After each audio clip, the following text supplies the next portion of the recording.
maybe we're still reeling a little bit from that Monday night loss to the Titans, and having a bye week to sit and stew on it probably doesn't help things all that much. But we'd like to use our weekly chat with Vic Carucci to think positively and look ahead. Yeah, we are not giving Vic the week off from the town hall. After all, this is still a team that looks primed to win its division and compete for even a bye in the playoffs and challenge for that top seed in the conference. So let's talk about it now and bring in Vic, our NFL insider, to have that discussion. He's also a host for Sirius XM Radio. Thanks for coming on, Vic. Always a pleasure. We know you'd miss us anyways, Vic, if you weren't here. Terribly. So the expectations for Monday's game were certainly high. So, of course, it was a bummer to have it end the way it did. But how really concerning is that loss in the big picture, do you think, going forward now for the Bills? Yeah, of course, there's a part of me and a part of a lot of folks that see concern in the fact that it's a loss to an AFC opponent. It's the second loss to an AFC opponent. You start doing the math permutations, right, that will become even more pronounced and important as we get deeper into the year and think about that home field advantage and the potential for this to mess with that. Okay, I acknowledge that that's possible. But in the big picture, big scheme of things, I say, take a breath, relax. This was not a terrible situation. The Bills are still a good team. Michael, you said it. They're still the front runner and likely team to win its division, and a team that I think still has an inside track to having the best record in the AFC, going into a stretch of very winnable games for them. And it was a 34-31 loss. I mean, they scored a lot of points. What they didn't do it well in that game was play defense very well. But overall, to me, I'm not troubled that this was like, oh my God, this is a sign of some bad things to come. And we don't want to keep lingering on the loss, but, you know, sometimes when you lose right before a bye week, it really does give you more time to think about all this. I know that you were having conversations with people on Twitter and you know, answering people's questions, and I'm sure a lot of people brought up that it's concerning how many points they left on the field when they got in the red zone. And you know, you get the 3 points, and that's great, but they didn't convert those into touchdowns. How do you think they fix that as they head into the latter part of the first half of the season?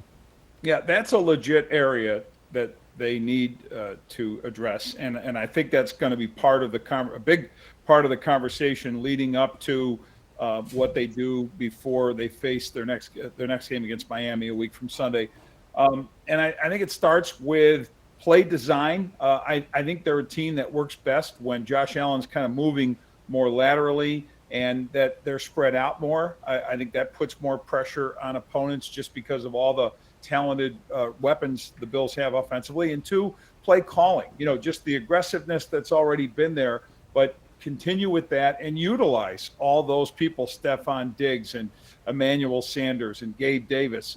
And when he's healthy, Dawson Knox or whatever tight end you have in there. So it's that. And then the third thing sounds obvious and simple and but execution. And it really hasn't been very good for the most part all season long in that particular area.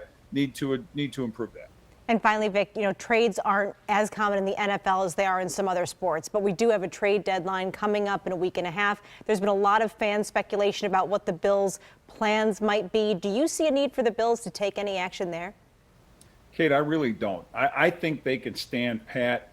I know there's some hand-wringing over the tight end situation with Dawson Knox undergoing hand surgery. The reports on that are that he probably won't miss a lot of time, but probably will miss some time, maybe a couple of games. I think during this stretch of games, again, with opponents like Miami and the Jets and Jaguars and so forth that are ahead, they have more than enough capability to win without him. But there are those who say, well, you better go get a tight end via trade maybe. I don't see that happening for that very reason. I think he's back sooner. And two, I think the roster as it stands is really good. It doesn't need any tinkering.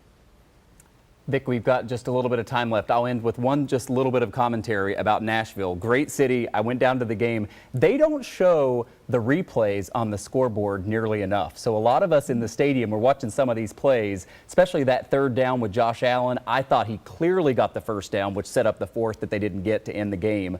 And they wouldn't show it on the scoreboard. So maybe if anybody's reading your Twitter feed, if you could tell them that or Spread the word. They need to show the I- replays. I will be happy to do that. Yeah, that could be a tactic. Maybe, just Yeah. don't show the crowd some of the stuff that's going in favor of the home team and against the road team. Wouldn't be the first stadium to do that. Yeah, no doubt about that. It was a fun game to watch, just not the ending we wanted. Vic Carucci is our NFL insider and also a Sirius XM host. Vic, great to see you. Thanks. Yes, great to be with you. We'll do it again next week. All right, We'll see you then. Thanks, Vic. And that is the Town Hall for tonight. We will see you back here on Monday. Yep, but in the meantime, if you have a question or comment, our text line number is 716-849-2220, and Channel 2 News at 6 is up next.